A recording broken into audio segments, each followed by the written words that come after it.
Hello students, मैं हूँ आर्यन और आप है M science classes YouTube channel पे, जिसका आज हम नया टॉपिक लेके आए हैं, इंट्रोडक्शन टू केमिस्ट्री।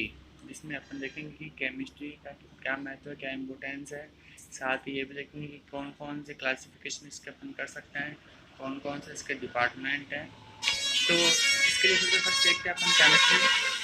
तो chemistry the study of matter and the change the matter undergoes. तो जितने भी पदार्थों में जो परिवर्तन होते हैं, पदार्थों को जो अपना अध्ययन करते हैं, वो सभी केमिस्ट्री के अंतर्गत आते हैं। Matter anything that is mass take up space. जो भी पदार्थ आपके जो कि स्थान घेरते हैं, जिसका द्रव्यमान होता है, वो सभी पदार्थ मैटर कहलाते हैं, पदार्थ कहलाते हैं। और बात करते हैं इसके ब्रांचेस की। तो ब्रांचेस में फर्स्ट है ऑर्गेनिक केमिस्ट्री। तो ऑर्गेनिक केमिस्ट्री में the chemical that contain carbon, यानी जिसमें भी कार्बन होता है उससे संबंधित जितने भी रासायनिक पदार्थ हैं, उनका जो अपन अध्ययन करते हैं, स्टडी करते हैं, वो सभी ऑर्गेनिक केमिस्ट्री के अंतर्गत आती है। In organic chemistry the chemical that do not contain carbon, जिसमें कार्बन नहीं होता है, जैसे 117 अपने एलिमेंट जो आपके पीरियोडिक टेबल में है, उसमें कार्बन के अलावा जितने भी एलिमेंट्स हैं, उनके जो भी केमिकल फॉर्मूला है, केमिकल्स है, वो सभी का जो अध्ययन करते हैं अपन इनऑर्गेनिक केमिस्ट्री में करते हैं। फिर बायोकेमिस्ट्री यानी बायोलॉजी प्लस केमिस्ट्री, यानी जिसमें बायोमोलिक्यूल्स का अपन अध्ययन करते हैं। तो प्रोसेस इन ऑर्गेनिज्म, जितने भी ऑर्गेनिज्म हैं, उन सबका जो अध्ययन है, स्टडी है, जो अपन बायोकेमिस्ट्री में करते हैं। एनालिटिकल केमिस्ट्री यानी जिसमें अपन एनालिसिस करते हैं। तो द कंपोजिशन ऑफ मैटर, तो मैटर्स का जो कंपोजिशन एनालिटिकल केमिस्ट्री में करते हैं। फिजिकल केमिस्ट्री, तो फिजिकल केमिस्ट्री के अंदर जो मैकेनिज्म है, रिएक्शन मैकेनिज्म है, रेट ऑफ रिएक्शन है, यानी विक्रिया का वेग है, एनर्जी है, ऊर्जा अभिक्रिया होती है, ये सभी जो है फिजिकल केमिस्ट्री के अंतर्गत अध्ययन किया जाता है। प्योर केमिस्ट्री, तो फॉर नॉलेज शेक, तो अपनी जो प्योर केमिस्ट्री उसमें जितने भी नॉलेज शेक है उसका अध्ययन करते हैं। जैसे नॉलेज इज पावर, तो the power to make other people feel stupid. फिर applied chemistry for a goal और एप्लीकेशंस के लिए, जिसका अपन अध्ययन करते हैं। फिर thing like a scientific section 1.3 के अकॉर्डिंग अपन देखेंगे क्या स्टैंडर्ड है। तो students will understand important features of the process of scientific inquiry. तो अब अपन देखेंगे कि understand important feature of the process of scientific inquiry में फर्स्ट है द साइंटिफिक मेथड। तो साइंटिफिक मेथड्स में सबसे पहले फर्स्ट आता है आपका ऑब्जर्वेशन यानी प्रेडिक्शन। अपन क्या ऑब्जर्व करते हैं किसी के लिए, तो use your sense to obtain information के लिए इसका यूज़ होता है। हाइपोथेसिस, प्रपोज एक्सप्लेनेशन, यानी जो भी टेस्ट के योग्य होता है उसका अपन जो है प्रपोज एक्सप्लेनेशन उसका एक्सप्लेन करते हैं कम्प्लीटली।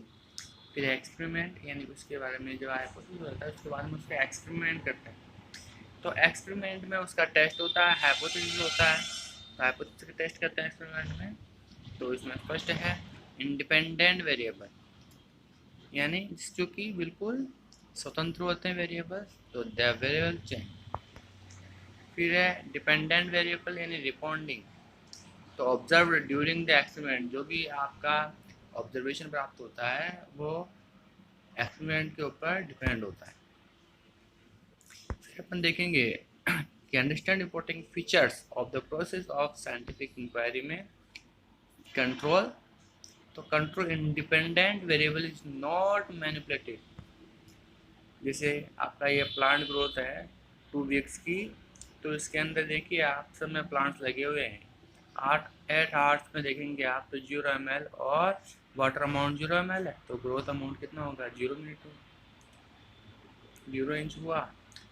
ऐसे ही नेक्स्ट 8 में 2 ml वाटर अमाउंट हुआ तो ग्रोथ हो गई 2 इंच की। इसी प्रकार से 5 ml हुआ, ग्रोथ हो गई 3 इंच की। 7 ml पे 6 इंच की। हर 8 आवर्स में अपन देखेंगे लास्ट में 10 ml वाटर अमाउंट से 3.5 इंच इस प्लांट की ग्रोथ हो गई। फिर है define the term hypothesis, chemistry, matter. फिर अपन ने देखा ये। A theory will tested explanation broad set of observation। देखिए अपन सबसे पहले जो मानव था ये डिपेंडेबल था, धीरे धीरे धीरे इसने उठना शुरू किया और धीरे धीरे डेवलप होकर के आज का मनुष्य बन गया है। साइंटिफिक लॉ की बात करें, generalize a body of observation laws explanation but do not describe no expansions to law। तो लॉ ऑफ ग्रेविटी स्ट्राइकली इन्फॉर्ट देखा। तो development of a simple theory by the scientific method के बारे अपन यदि बात करते हैं तो उसके अंदर जैसे मान लीजिए सबसे फर्स्ट है ऑब्जर्वेशन पे every swans were ever sees white. आपने देखा ऑब्जर्वेशन क्या है, वो तो all swan must be white. आपने देखा इसमें सारे स्वान जो है वाइट है। टेस्ट किया a random sampling of swans for each content where swan are individual process on white स्वान।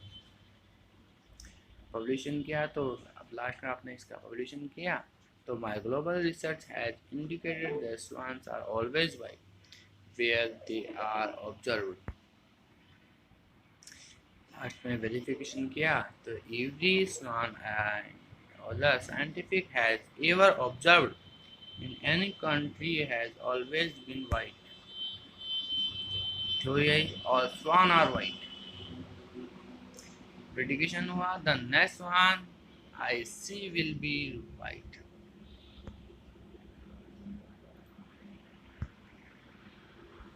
हमने क्या नोट किया? Note however that although the prediction is useful, the theory does not absolutely prove that the next one I see will be white। That it is said to be falsifiable। If any ever saw a black swan, the theory would have to be tweaked or thrown out। And yes, there are really black swans. The example was just to